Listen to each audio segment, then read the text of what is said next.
म्हणाले आम्ही सर्व पक्षीयांना या संदर्भात निमंत्रित करणार आहोत, स्वतः फोन करून त्या संदर्भात निमंत्रण देणार. मला वाटते संजय राऊत साहेबांची PC सकाळी बघितलं तर त्यांना राज ठाकरे साहेबांनी फोन केला आणि त्यानंतर घडामोडी घडल्या आणि एकत्रितपणे मोर्चाचं नियोजन त्या ठिकाणी करण्यात आलं. तसाच फोन जर काँग्रेस पक्षाला किंवा राष्ट्रवादीला आला आहे का मला कल्पना नाही आहे. प्रदेशाध्यक्षांना तसा फोन आला आहे का, आदरणीय पवार साहेबांना तसा फोन गेला आहे का. आणि मला वाटतं वरच्या पातळीवर जर कदाचित या सगळ्या गोष्टी जर झाल्या तर कदाचित या सगळ्याला एक वेगळं स्वरूप महाराष्ट्राच्या स्वाभिमानासाठी येऊ शकतं.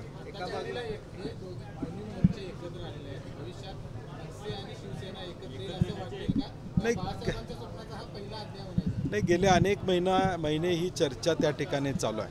शेवटी महाराष्ट्राच्या हितासाठी महाराष्ट्राचं हित कशामध्ये आहे तर महाराष्ट्राच्या माणसांच्या मध्ये आहे. मराठी माणसाचं हित जपणारे सगळेच लोक एकत्र आले तर काही गैर आहे असं मला वाटत नाही. ते महाराष्ट्राच्या दृष्टीनं चांगलंच असेल.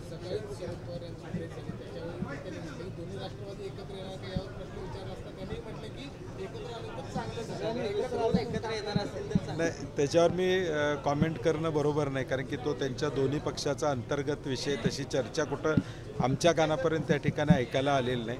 परंतु ठाकरे बंधूंच्या बाबतीत मात्र संजय राऊत साहेबांनी स्पष्टपणे भूमिका जाहीर केलेली आहे की चर्चा चालू आहे, एकत्र येण्याची शक्यता नाकारता येत ना. असं दोन्ही बाजूनं झाल्यामुळं हे कुठंतरी सुरुवात या मोर्चाच्या निमित्तानं होते असं महाराष्ट्राला वाटतंय. विरोधातली ऑनलाईन बैठक काल पार पडली. 1 तारखेला राज्यव्यापी चक्काजाम आंदोलनाचा निर्णय त्यासाठी गरज नसलेला शक्तीपीठ हा प्रकल्प जो गरज नाही तो करू नये अशी आमच्या अजून शासनाला विनंती आहे.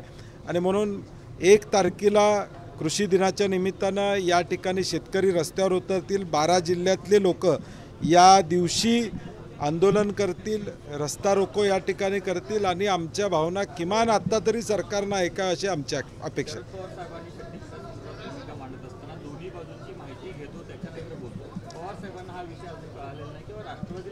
नाही, कदाचित आम्ही त्यांच्यापर्यंत पोचलेलो नसेल. काही गरज पडली तर मी 2 दिवसात त्यांची वेळ घेऊन राजू शेट्टी असतील, मी असो किंवा कैलास पाटील धाराशिवचे आमदार आहेत, ओमराजे निंबाळकर तिथले खासदार आहेत, आम्ही सगळे आमदार किंवा खासदार मंडळी आम्ही त्यांना वैयक्तिक भेटून या संदर्भातली गरज नाही आहे किंवा हा लादला कसा जातो हे निश्चितपणे विस्तृतपणे आदरणीय पवारसाहेबांच्या समोर मांडतो.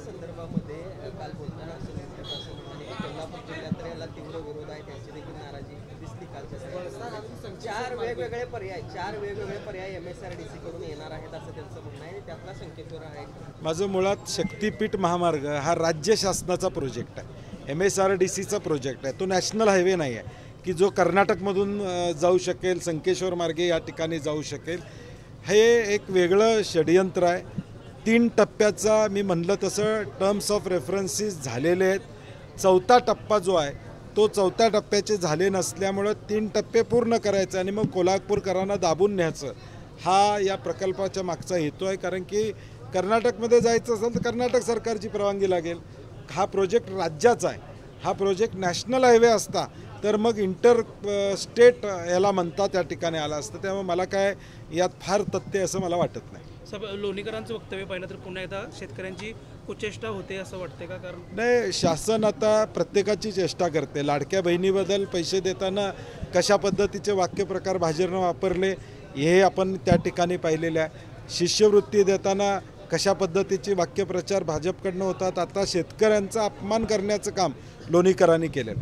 मला वाटते भाजपला जर शेतकऱ्यांच्याबद्दल कळवळ असेल तर लोणीकर साहेबांचा ताबडतोब राजीनामा त्यांनी त्या ठिकाणी घ्यावा.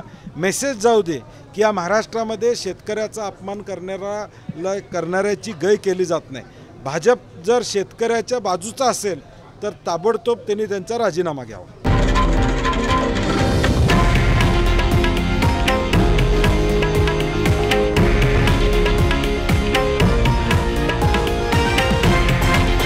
हे आहे देशातील नंबर 1 न्यूज नेटवर्क आणि आपण पाहत आहात TV9 मराठी, एकमेव.